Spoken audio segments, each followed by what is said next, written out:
You know that unmistakable aroma. The moment you swing open the heavy steel door of a seasoned gun safe. It hits your senses immediately. A rich blend of oiled timber, aged steel, and that iconic scent of Hoppa's No. 9. That right there is the aroma of American heritage. And to be brutally honest, it is a massive wake-up call. Because the modern firearms market has been selling us a fabricated bill of goods for years now. You flip through the latest tactical catalogs and you would think bagging a white-tailed deer requires a $3,000 precision rig, something plastered in enough M-lock slots to mount a tactical microwave. The industry loves to take a basic concept, slap a layer of flat dark earth Cerakote on it, and double the price tag. But if you spend any real time running drills on the firing line, or swapping field reports at a hunting camp with guys who have been filling chest freezers since the 1980s, you hear a completely different narrative. The real workhorses of American hunting are not sitting on the front display at your big box sporting goods store. They are the scarred walnut and blued steel tools waiting patiently in the back of the vault. And right now, in 2026, I am witnessing a massive cultural pivot. Serious shooters are getting absolutely sick of the plastic, disposable tactical toys. They are going back to the heavy metal that their grandfathers relied on to survive. We are talking about rifles with an actual heartbeat. Guns with gouged stocks that whisper stories of dragging a massive elk through the Rocky Mountain snow. Firearms manufactured back when American companies cared about building a legacy, not a planned expiration date. So today, we are stripping away the industry marketing hype. We are doing a tactical deep dive into 5 iconic hunting rifles that absolutely refuse to become obsolete. They never bowed down to the polymer wave. They simply held their ground until the shooting world woke up to the truth. Starting off heavy at number 5, we have a piece of East Coast hunting mythology that will outrun a lot of modern precision bolt actions. The Remington Model 760 Gamemaster. Let me paint a tactical picture for you. You are tracking through dense Pennsylvania hardwoods in the dead of winter. The wind is freezing the breath right on your face. Suddenly, a massive buck busts out of the thicket 30 yards away, absolutely tearing through the brush. You press off around, but he does not drop. He is still moving hard. In that exact fraction of a second, you desperately need a follow-up shot. You do not have the luxury of working a stiff bolt or trying to find your sight picture again. That is exactly where the 760 reigns supreme. This is a pump-action rifle. It is essentially the legendary 870 shotgun receiver, beefed up to handle high-pressure rifle cartridges. When you run this platform in a heavy-hitting caliber, like the 30-06, it becomes the undisputed king of the brush.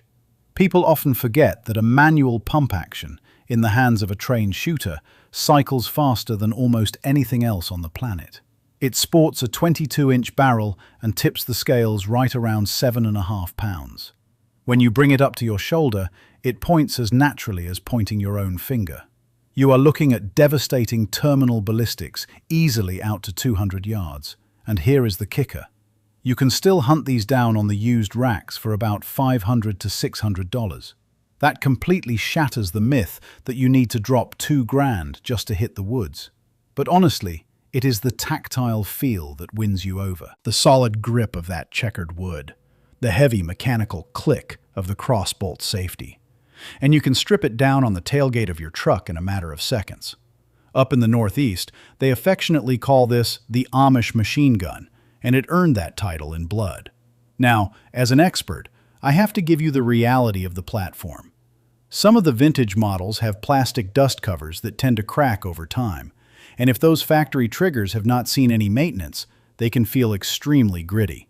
Plus, if you try to shoot a lightweight 30-06 pump like it is a soft-shooting AR-15, that recoil is going to ruthlessly punish your shoulder. But mark my words, guys are pulling these out of the safe, running a patch through the bore, and putting meat on the table just like they did in 1955. If the pump action caught your attention, wait until we look at number 4. Picture a rifle engineered way back in 1899. A rifle that is functionally superior to a massive percentage of the budget bolt guns sitting on shelves right now. I am talking about the legendary Savage Model 99.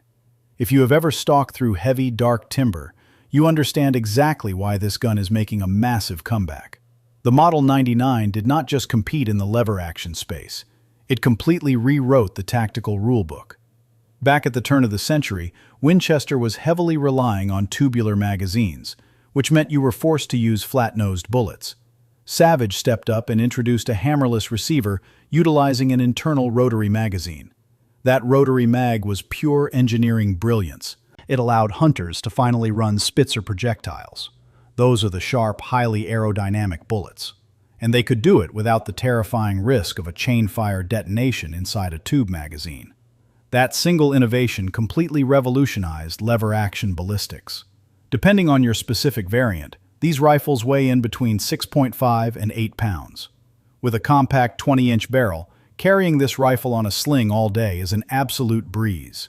It was purpose-built for those split-second engagements in the woods where a target can disappear in the blink of an eye.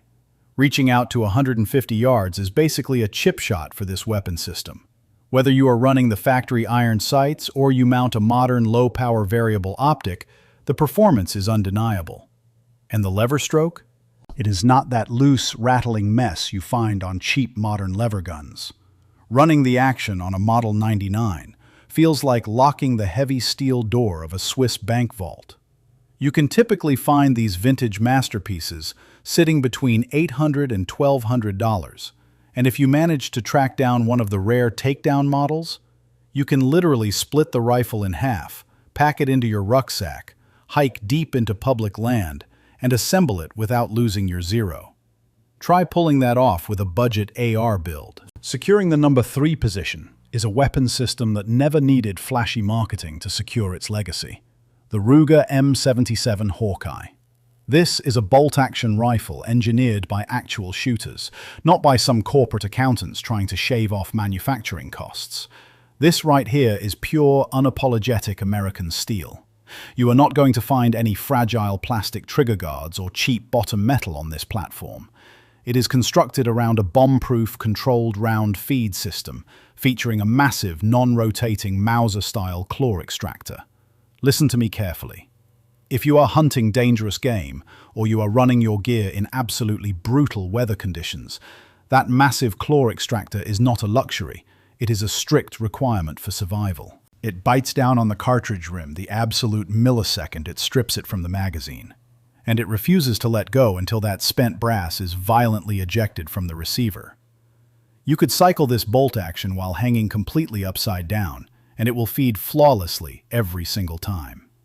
It utilizes a cold hammer-forged barrel that can take an unbelievable amount of abuse. While the rest of the gun industry was busy chasing skeletonized actions and flimsy, lightweight chassis systems, the Hawkeye stood its ground. It stayed true to Bill Ruger's original vision, which is to function perfectly when your life or your hunt absolutely depends on it. Shooters are actively hunting down the M77 today because they finally figured out the truth. Classic does not mean outdated. It means battle-tested and proven. Taking the number 2 spot is a legend that never actually surrendered its throne. The Winchester Model 70. And to be highly specific, we are talking about the Holy Grail, the Pre-64 action. There is a very valid reason this platform earned the title of the rifleman's rifle.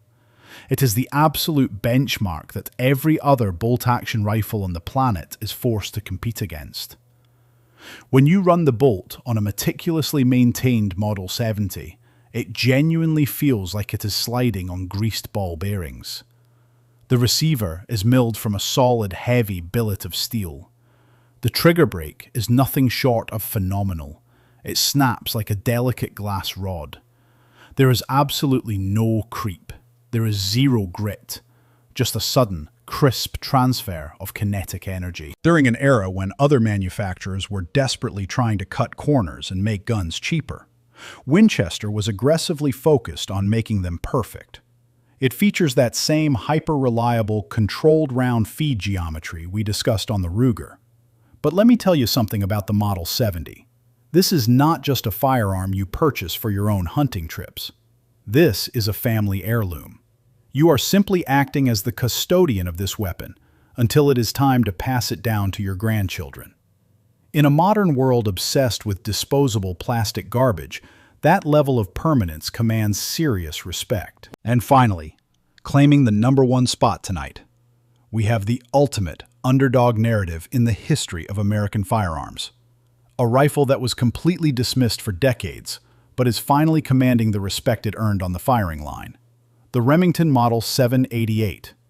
Manufactured between 1967 and 1980, this platform was originally pitched as a cheap, budget-tier truck gun. But something incredible happened when guys actually took it to the range. It turned out that the budget-friendly 788 was consistently outshooting Remington's flagship Model 700s.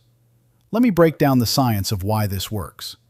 Say you are out hunting coyotes or you are crammed into a tiny hunting blind. You need a highly maneuverable weapon system. The 788 rocks a short 20-inch barrel and weighs well under 7 pounds. It handles incredibly fast. But the real genius is hidden inside the receiver design. It utilizes rear-locking lugs on the bolt. That engineering choice allows for a ridiculously short 60-degree bolt throw. It is blazing fast to cycle. But more importantly, those rear lugs create a massively stiff, rigid receiver. And in the precision shooting world, receiver stiffness directly translates to surgical accuracy. I am talking about printing sub-MOA groups right out of the cardboard box using standard factory ammunition. No expensive glass bedding jobs, no custom blueprinting by a high-end gunsmith. Just a ruthless, flat-out tack-driving machine. You can occasionally find these hidden gems sitting on used racks for around $400, which is absolute highway robbery considering the precision you are getting. It runs off a detachable box magazine, which means you are not freezing your fingers off trying to dump a hinged floor plate in the snow. Now, as an expert, I have to give you the honest drawback so you know what you are buying. It is a push-feed system, so if you panic and short-stroke the bolt under high stress, you are risking a nasty stovepipe malfunction. The factory trigger usually has some noticeable creep right out of the gate, though any solid gunsmith can polish that sear and fix it in about 20 minutes. And because they killed production over 40 years ago, tracking down replacement parts can be an extremely frustrating treasure hunt. But those small hurdles have not stopped the massive cult following this rifle has built. From local gun shows to the darkest corners of internet forums, shooters are tracking these down like pure gold. It is a rugged, no-nonsense precision instrument. It proves definitively that you do not need a custom-built $3,000 rig to punch out the center of the target. The Remington 788 does not care about looking cool on Instagram. It is a stone-cold performer. And that is exactly why it takes the crown at #1. All right, folks, that wraps up the intel for tonight's briefing. As a guy who has spent his entire adult life sending lead downrange and smelling burnt powder, I will leave you with this final thought. These 5 rifles represent a golden age of American manufacturing and craftsmanship that we are probably never going to see again. But now, I want to hear your field reports. Do you have one of these heavy metal legends sitting in your gun safe right now? Or did I miss a crucial piece of history? Maybe you think the Marlin 336 should have taken a spot on this roster. Sound off in the comments section down below. I am down there reading every single one of your takes. If you walked away with some solid intel from this breakdown, do me a massive favor. Smash that like button, subscribe to the channel, and ring that notification bell so you never miss a tactical briefing. Keep your powder dry, train hard, stay safe, and I will see you on the range.